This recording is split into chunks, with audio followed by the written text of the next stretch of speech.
جتنے بھی عبادات ہیں یا جتنے بھی شریعت کے احکامات ہیں، تقریباً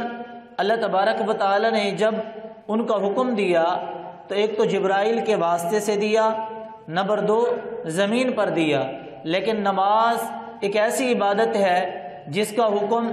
زمین پر بھی نہیں ملا اور جس کا حکم جبرائیل کے واسطے سے بھی نہیں ملا، بلکہ تمام واسطوں کو ہٹا کر بلا واسطہ اللہ نے اپنے محبوب صلی اللہ علیہ وسلم کو یہ تحفہ دیا، اور پھر زمین پر نہیں بلکہ اپنے پاس بلا کر، قاب قوسین کے مقام پر بلا کر، جہاں فرشتوں کی رسائی بھی نہیں ہوتی، اس مقام تک بلا کر نبی اکرم صلی اللہ علیہ وسلم کو تحفے کے طور پر نماز دی گئی۔ جب نبی اکرم صلی اللہ علیہ وسلم کو نماز کا تحفہ ملا تو 50 نمازوں کا تحفہ تھا۔ 50 نمازوں کا تحفہ لے کر نبی اکرم صلی اللہ علیہ وسلم آ رہے تھے تو حضرت موسیٰ علیہ السلام سے ملاقات ہوئی۔ موسیٰ علیہ السلام نے کہا کہ ہم نے امت کا تجربہ کیا ہے، میں اپنے تجربے کی بنیاد پہ کہتا ہوں کہ 50 نمازیں آپ کی امت نہیں پڑھے گی، آپ تخفیف کروا دیجئے۔ اللہ کے نبی صلی اللہ علیہ وسلم دوبارہ گئے، اللہ تعالیٰ سے التجا کی، اللہ تعالیٰ کے سامنے عرض کی۔ ایک قول کے مطابق 5 نمازیں کم ہو گئیں تو ایک قول کے مطابق 10 نمازیں کم ہوگی۔ اگر 10 والی روایت کو لیتے ہیں تو نبی کریم صلی اللہ علیہ وسلم کے 4 چکر لگے، اگر 5 والی روایت کو لیتے ہیں تو نبی کریم صلی اللہ علیہ وسلم کے دوبارہ 9 چکر لگے۔ 5 پر کے تخفیف ہوئی یا 10 کر کے تخفیف ہوئی۔ جب آخری 5 پہ آ گئیں تو نبی اکرم صلی اللہ علیہ وسلم کو موسیٰ علیہ السلام نے فرمایا میں یہ چاہتا ہوں کہ آپ ایک دفعہ دوبارہ بھی چکر لگا دیں، اس میں بھی تخفیف ہونی چاہیے۔ تو اللہ کے نبی صلی اللہ علیہ وسلم نے فرمایا اب مجھے میرے رب سے حیا آتی ہے۔ تو اللہ کے نبی صلی اللہ علیہ وسلم دل میں رنجیدہ ضرور ہوں گے، رنجیدہ، بلکہ نبی کریم صلی اللہ علیہ وسلم دل کے اندر یہ خیال آیا کہ کاش کہ میری امت کو اگر 50 نمازیں مل جاتی تو میری امت کا درجہ، رتبہ، مقام یہ بڑھ جاتا۔ نمازیں کم ہو گئی، عبادت کم ہو گئی ہے تو صاف ظاہر مقام، درجہ، رتبہ، ثواب وہ بھی کم ہو گیا۔ تو اللہ تعالیٰ نے تسلی کے طور پر محبوب صلی اللہ علیہ وسلم کو فرمایا کہ اے محبوب پریشان ہونے کی ضرورت نہیں ہے، آپ کی امت پڑھے گی تو 5 نمازیں لیکن ثواب میں 50 نمازوں کا دوں گا۔ تو نماز یہ عرشی تحفہ ہے جو کہ عرش پر بلا کر اللہ نے اپنے محبوب صلی اللہ علیہ وسلم کو دیا۔ حدیث مبارکہ کے اندر ہے، احادیث کی روشنی میں جانے سے پہلے ہم قرآن کی آیات میں نماز کو دیکھتے ہیں۔ سورۃ المدثر کی آیات ہیں کہ جب جنتی جنت کے اندر اپنے تختوں پر بیٹھے ہوئے ہوں گے آرام کے ساتھ، مزے کے ساتھ، تو جہنم والوں کا وہ نظارہ کریں گے، اور جب جہنمیوں کو دیکھیں گے تو اپنے تختوں پر بیٹھ کر جہنمیوں کے مناظر کو بھی دیکھ رہے ہوں گے اور ان سے پوچھیں گے کہ بھائی بتاؤ ما سلککم فی سقر، ما سلککم فی سقر، کس چیز کی وجہ سے تم یہاں جہنم کے اندر آئے ہو؟ تو جو جہنمی سب سے پہلا جو عذر بتائیں گے اور سب سے پہلی جو وجہ بتائیں گے وہ یہ بتائیں گے کہ قالوا لم نک من المصلین، ہم دنیا میں نماز نہیں پڑھا کرتے تھے۔ اسی طرح ایک اور مقام پہ ہے اللہ تبارک و تعالیٰ کا ارشاد ہے یوم یکشف عن ساق ویدعون الی السجود فلا یستطیعون خاشعۃ ابصارهم ترہقهم ذلہ وقد كانوا يدعون الى السجود وهم سالمون۔ یا جب اللہ تبارک و تعالیٰ ساق کی تجلی فرمائیں گے اس وقت ان کو بلایا جائے گا سجدے کی طرف، لیکن وہ سجدہ نہیں کر سکیں گے، سجدہ کرنے کی استطاعت اور طاقت نہیں ہوگی۔ شرمندگی کی وجہ سے، ذلت کے مارے ان کے چہروں پر ذلت چھائی ہوئی ہوگی، چہرے جھکے ہوئے ہوں گے، آنکھیں نیچے جھکی ہوئی ہوں گی، اور وہ سجدہ کرنا چاہیں گے سجدہ نہیں کر سکیں گے، جبکہ ہوں گے بھی تندرست، وہم سالمون، ٹھیک ٹھاک ہونے کے باوجود بھی وہ سجدہ کرنے کی استطاعت نہیں رکھیں گے۔ یہ آیت اگرچہ کفار کے بارے میں ہے، منافقین کے بارے میں ہے کہ اللہ تبارک و تعالی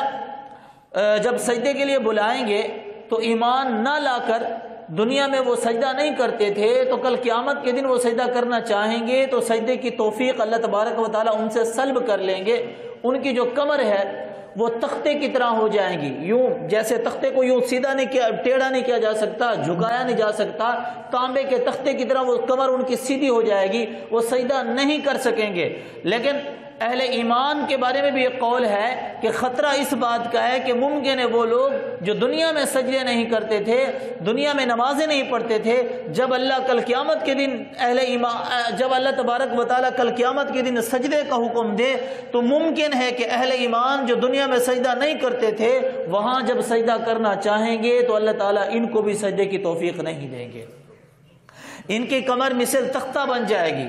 اللہ تعالیٰ سجدے کی توفیق چھین لے گی. شیطان نے ایک سجدے کا انکار کیا، اللہ تعالیٰ نے اسے راندہ درگاہ کر دیا. ہم سوچیں ہم دن میں کتنے سجدے نہ کر کے اللہ کے کتنے مجرم بن رہے ہوتے ہیں. ایک حدیث مبارکہ کے اندر ہے، نبی اکرم صلی اللہ علیہ وسلم نے فرمایا جو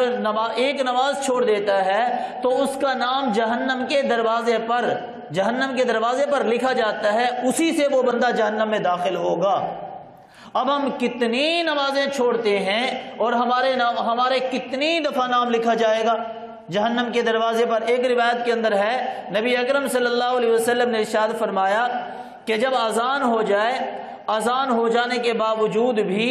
جو بندے مسجد کے اندر نماز پڑھنے کے لیے نہ آئیں، میرا دل یہ کرتا ہے کہ میں امامت کے لیے کسی کو بول دوں کہ وہ نماز پڑھیں اور میں جاؤں اور لکڑیاں اکٹھے کر کے ان لوگوں کے گھروں کو آگ لگا دوں جو اذان سن کر مسجد میں باجماعت نماز کے لیے شریک نہیں ہوتے. اللہ کے نبی صلی اللہ علیہ وسلم رحمت للعالمین نبی ہیں. طائف والوں نے پتھر مارا، خون نبی اکرم صلی اللہ علیہ وسلم کا بہا گیا، لیکن نبی کریم صلی اللہ علیہ وسلم نے ان کو بد دعا نہیں دی. نبی اکرم صلی اللہ علیہ وسلم پر کفار نے ظلم و ستم کے پہاڑ توڑے، لیکن باوجود اس کے نبی اکرم صلی اللہ علیہ وسلم نے بد دعا ان کو نہیں دی. لیکن نبی اکرم صلی اللہ علیہ وسلم کا اس قدر غصہ، اس قدر نبی اکرم صلی اللہ علیہ وسلم کی ناراضگی ان بے نمازوں کے لیے ہے جو اذان سننے کے باوجود بھی مسجد میں نماز پڑھنے کے لیے نہیں آتے. میرا دل کرتا ہے کہ میں ان کے گھروں کو آگ لگا دوں جو نماز نہیں پڑھتے. قرآن پاک میں تقریباً 700 مقامات پر اللہ تعالیٰ نے نماز کا حکم دیا